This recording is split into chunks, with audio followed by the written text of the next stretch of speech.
Hey guys, before I begin today's video, I wanted to ask you guys a quick question. Would you guys prefer I stick with the current method of 3 stories per video, or would you guys like it if I made the videos longer to perhaps 5 stories a video? Please answer in the comments below, and now let's get on with the stories.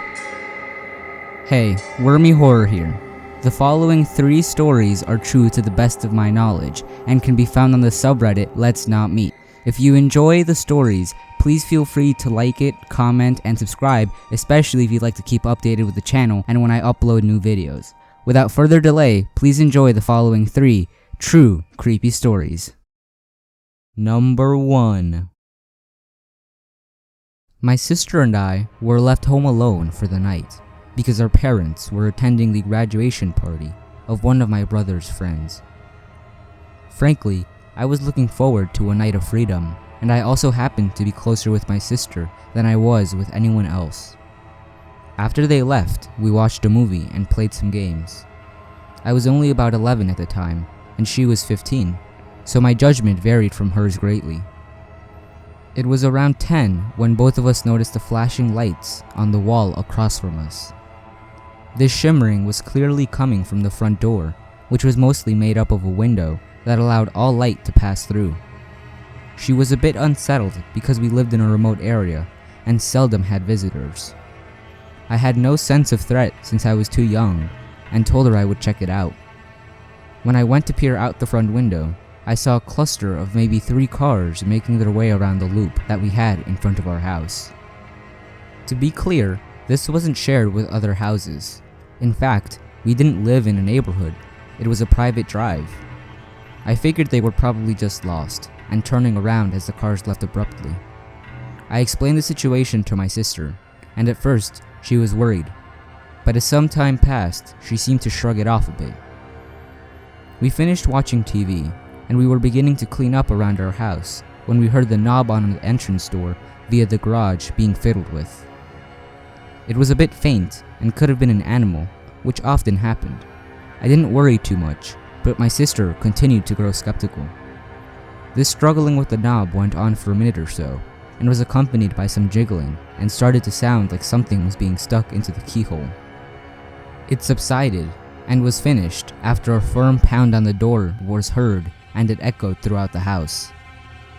As someone who was still rather ignorant of danger, I became scared, and my sister looked to me as we were in silence.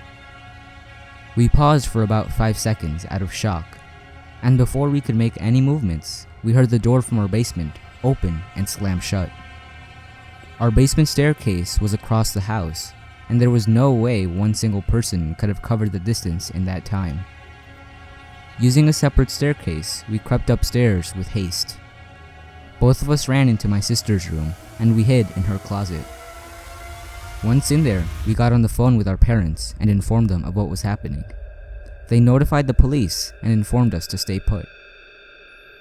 In her closet, we fumbled through the dark to grab items that we could use to defend ourselves with. She grabbed her snowboard, which had a sharp metal edge at the end, and I could find nothing better than a sturdy hanger. Both of us were breathing heavily, and we soon noticed something outgrow the sound of our breaths.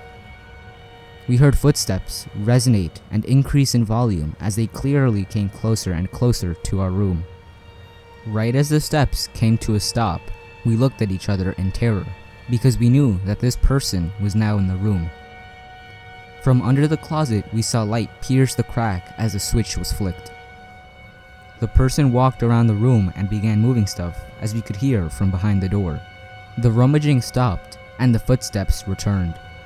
They were distinctly growing much louder, and 2 shadows formed beneath the crack of light under the door, where his feet had prevented light from coming through. The noise I will never forget is when the knob on the closet door began to turn. It was met with a stiff halt as we had locked and shut it. It was odd, no doors in our house had locks, but that one did, and thank God it did. He jiggled it for a bit, but gave up after a few shakes. His footsteps grew more distant and soon faded. After about 10 minutes, my sister and I started to feel safe, as we no longer heard any sounds. She explained to me that the distance from the closet to the window that allowed us to reach the roof was only about 5 feet. We mustered up the courage and darted for the roof. Once up there, we felt much safer, as no one would ever check up there. We waited for about 15 minutes, and the cops eventually came. They arrived, and we got back into the house. It was as if we were returning to a completely different house. Everything had been trashed and ransacked. The aftermath left us with stolen jewelry, a mess in our house, and an experience I will never forget. We're just lucky that the intruder wasn't able to break down the 1-inch wooden barrier that separated us from him, and I can't imagine what he would have done if he had managed to do that. Number 2. I live in a pretty nice, upper middle class neighborhood. There is very little crime in my town, although there have been quite a few robberies in my neighborhood over time. My story is not as scary as many out there, but it freaked me out nonetheless. I was in probably 4th or 5th grade, so around 10 years old. My parents were out, and I don't remember where, probably a movie or a friend's house, but I didn't mind. I was at an age where being home alone was exciting and new. My mom had left me in the family room with snacks and the TV remote to keep me occupied. Around 10 o'clock, I heard the doorbell ring. My parents had taught me not to answer the door when they weren't home, so I did exactly that. It made me a little uneasy, but I chose to assume it was just a solicitor, and that if I ignored it, they would be on their way. This was kind of naive, considering it was 10 at night. A few moments later, it rang again. Starting to feel a little more spooked, I tiptoed to the kitchen in fear of them hearing me, and grabbed the home phone. Then I snuck back into the TV room and took my seat back on the couch with the security of the phone at hand. That's when the knocking began. With that, I became more scared, as this person seemed intent on someone answering the door. My logical side tried to rationalize over my fear, and assumed my parents came home early and had forgotten their house keys. Still having fear in the back of my mind though, I didn't answer the door, but instead called my mom asking if it was her knocking. The phone rang and was sent to voicemail. I became a little more nervous, but told myself that I was a big kid now, and I had to be brave. I couldn't let every little thing scare me. That was until the pounding began. With that first bang, all my 10-year-old bravery melted away. I immediately ran into the kitchen, grabbed the biggest knife I could find, and took cover behind my fortress, which was, of course, the couch, with my weapon and the phone at hand. The banging only seemed to get louder as I continually called my mom. She finally picked up and told me that she was busy and to stop bothering her. I told her someone was at the door, and she just said I was being paranoid. With this, I thought maybe I was being paranoid. This added into my reasoning to not call the police. After all, if my own mother didn't believe me, why would the police? I was also scared that if they did come, the person banging would be gone already, and I would be called a liar, along with my parents getting in trouble for leaving me alone. Finally, the banging stopped, and I came out after what seemed about half an hour of hiding in case it started again. My parents finally came home and told me that I had to stop making up stories because lying was bad. I was convinced that I was crazy, but was still scared to be home alone for quite some time after that. It wasn't until I was 15 that I brought up the occurrence again, and my dad shared with me the most disturbing news I have ever heard.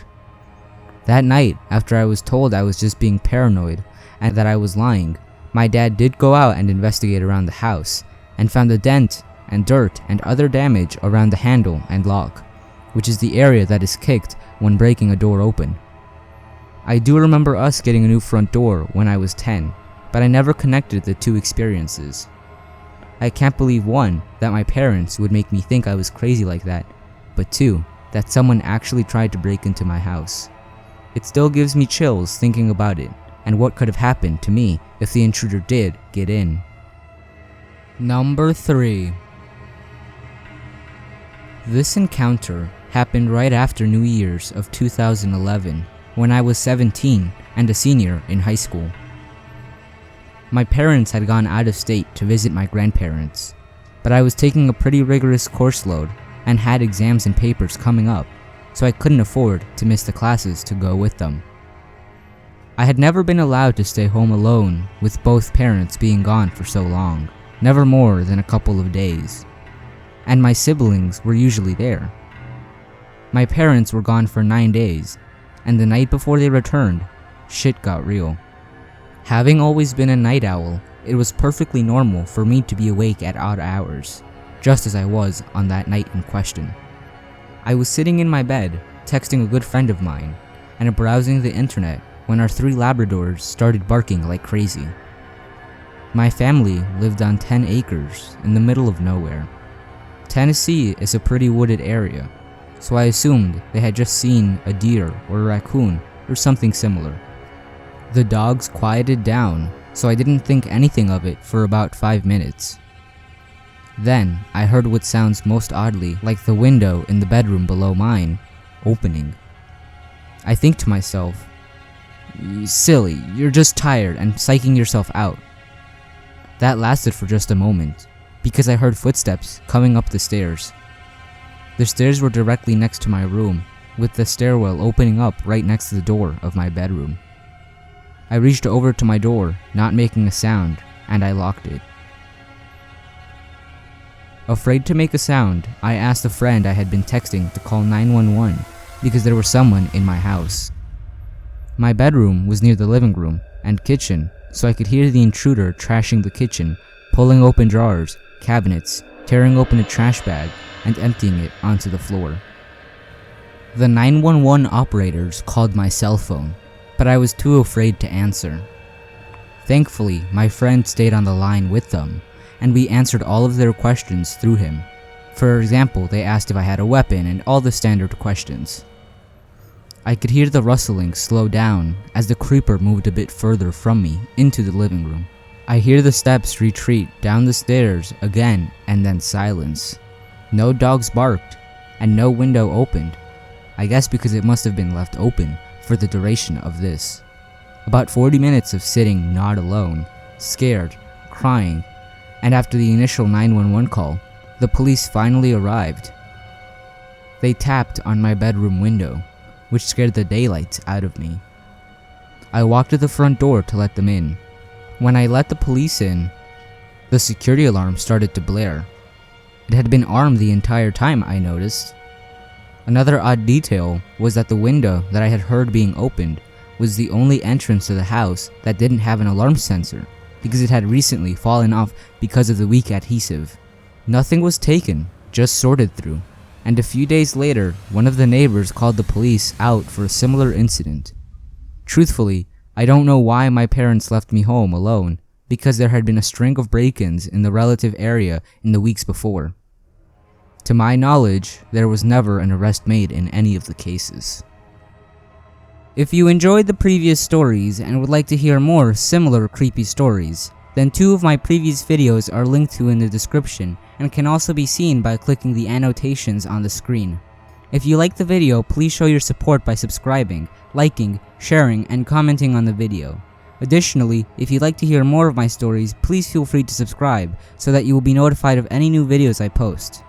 Thanks for watching, and stay safe.